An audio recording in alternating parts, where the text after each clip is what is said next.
Bismillahirrahmanirrahim. Assalamualaikum warahmatullahi wabarakatuh. Perkenalkan, nama saya Dewi Sukmaksan dari Prodi Manajemen Keuangan Syariah, Fakultas Ekonomi dan Bisnis Islam. Di video ini, saya akan membacakan jawaban saya tentang UTS Ekonomi Islam. Baik, langsung saja ke pertanyaannya. 1. Jelaskan yang dimaksud dengan ekonomi Islam. Ekonomi Islam adalah sebuah ilmu pengetahuan yang menyoroti masalah perekonomian, sama seperti konsep ekonomi konvensional lainnya. Hanya dalam sistem ekonomi ini, nilai-nilai Islam menjadi landasan dan dasar dalam setiap aktivitasnya. 2. Jelaskan sifat dan etika bisnis Rasulullah. Sifat bisnis Rasulullah. 1. Jujur atau syidik. Dalam berdagang, Nabi Muhammad SAW selalu dikenal sebagai marketer jujur dan benar dalam menginformasikan produknya. Bila ada produk yang memiliki kelemahan atau cacat, maka tanpa ditanyakan, Nabi Muhammad langsung menyampaikannya dengan jujur dan benar, tanpa ada sedikit pun yang disembunyikannya. 2. Dapat dipercaya atau amanah. Saat menjadi pedagang, Nabi Muhammad SAW selalu mengembalikan hak milik atasannya, baik itu berupa hasil penjualan maupun sisa barang yang dipasarkan. Nilai amanah bagi pekerja marketing adalah sosok yang jujur dan dapat dipercaya. 3. Argumentatif dan komunikatif atau talk link. Seorang marketer mestilah sosok komunikator yang ulung, yang mampu menjembatani antara pihak perusahaan dan pihak customer. Karena jika seorang marketer tidak dapat menjelaskan atau memberi informasi yang diharapkan customer, maka customer akan lari ke produk perusahaan lain. 4. Cerdas dan bijaksana atau fatona. Pebisnis yang cerdas merupakan pebisnis yang mampu memahami, menghayati dan mengenal tugas dan tanggung jawab bisnisnya dengan sangat baik. Dengan itu, pebisnis yang menumbuhkan kreativitas dan kemampuan dalam melakukan berbagai inovasi yang bermanfaat bagi perusahaan. Etika bisnis Rasulullah. 1. Kesungguhan Rasulullah SAW yang didasari pada keyakinan dan tawakal kepada Allah Subhanahu wa taala. 2. Kejujuran.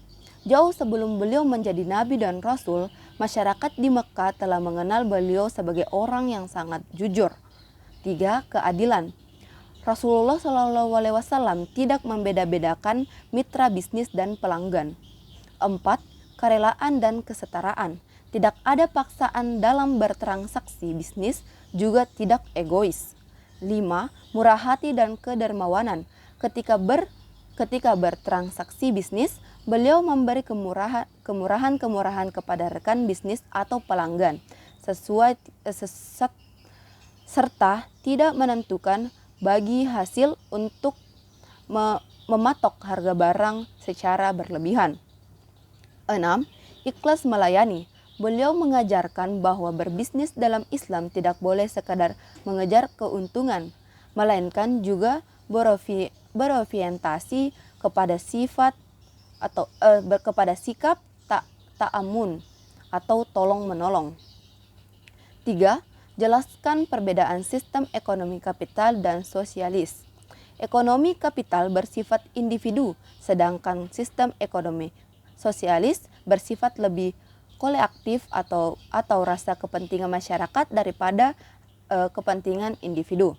Sistem ekonomi kapital dicirikan oleh kepemilikan pribadi atas aset dan bisnis, bergantung pada pasar bebas untuk menentukan harga, pendapatan, kekayaan, dan distribusi barang. Sistem ekonomi sosialis dicirikan oleh intervensi pemerintah yang lebih besar untuk mengalokasikan kembali sumber daya dengan cara yang lebih egaliter. 4. Jelaskan landasan nilai dalam ekonomi Islam. 1. Tauhid atau keesaan Tuhan. Tauhid merupakan fondasi fundamental ajaran Islam, bahwa tauhid itu yang membentuk 3 asas pokok filsafat ekonomi Islam, yaitu pertama, dunia dengan segala isinya adalah milik Allah Subhanahu wa taala dan berjalan menurut kehendaknya.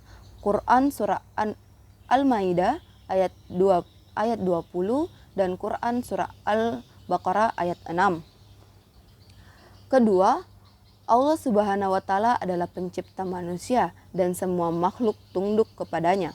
Quran surah Al-An'am ayat 142 sampai 145, Quran surah An-Nahl ayat 10 sampai 16, Quran surah Fathir ayat 27 sampai 29, Quran surah Az-Zumar ayat 21.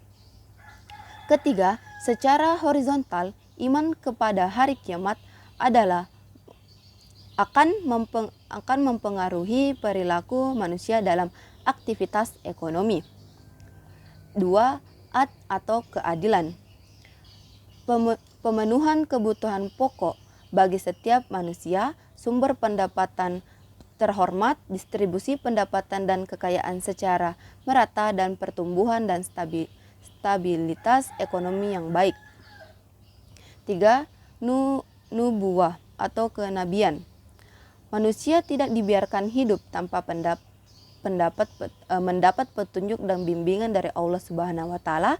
Maka dari itu Allah Subhanahu wa taala mengutus para nabi dan rasul sebagai delegasi dalam menyampaikan petunjuk Allah, seperti Nabi Muhammad yang memberikan kita pembelajaran tentang bagaimana cara berbisnis dengan baik, berekonomi dengan baik, dengan ketentuan yang islami.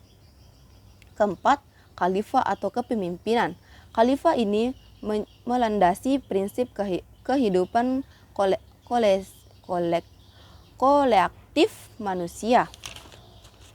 Fungsi utamanya adalah untuk menjaga keteraturan interaksi antara ekonomi dan bisnis, agar dapat meminimalisir kekacauan, persengketaan, dan keributan dalam aktivitas ekonomi. 5. Ma'ad atau hasil. Konsep ma'ad dalam kehidupan ekonomi dan bisnis, misalnya mendapat profit atau laba sebagai motivasi para pelaku pebisnis. Laba tersebut bisa didapat di dunia dan bisa juga kelak akan diterima di akhirat. 5. Jelaskan prinsip-prinsip ekonomi dalam Islam. 1. Keadilan sosial.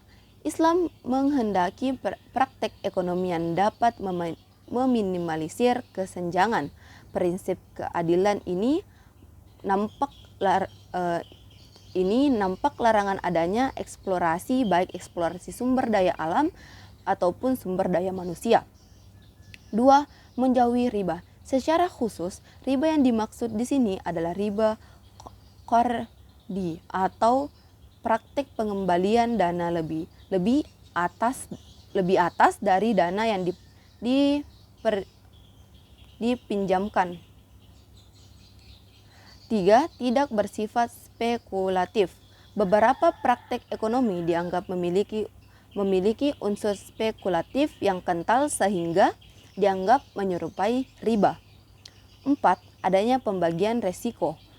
Praktek bagi hasil menuntut kedua belah pihak untuk bersedia menanggung resiko bersama. Dalam kasus pinjam dan pembeli, peminjam modal, si pembeli hanya akan mendapat keuntungan jika si peminjam mendapat keuntungan. 6. Jelaskan tujuan ekonomi dalam pandangan Islam.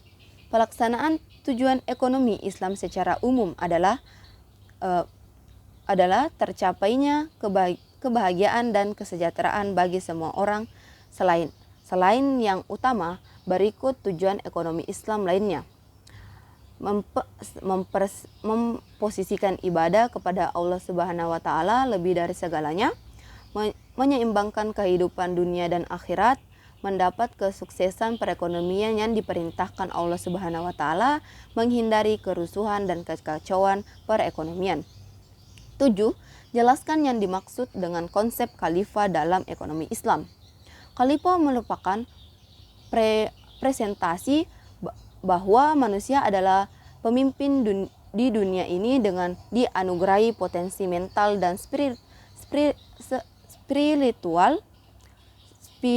spiritual oleh Allah Subhanahu wa taala, serta disediakan kelengkapan sumber daya alam dan materi yang dapat dimanfaatkan dalam rangka untuk keberlangsungan hidup, sehingga konsep khalifah ini melandasi prinsip kehidupan kolektif manusia dalam Islam. Prinsip khalifah dalam aktivitas ekonomi dan bisnis adalah persaudaraan universal, kepercayaan dan sumber daya adalah amanah, kewajiban agar berpola hidup hemat dan sederhana, dan setiap individu memiliki kebebasan yang dapat dipertanggungjawabkan, dan kebebasan tersebut dibatasi dengan kebebasan antara sesama manusia sebagai wujud dari hablu minan nas. Baik, itulah jawaban dari saya. Lebih dan kurangnya mohon dimaafkan. Apabila ada salah kata mohon dimaafkan. Wassalamualaikum warahmatullahi wabarakatuh.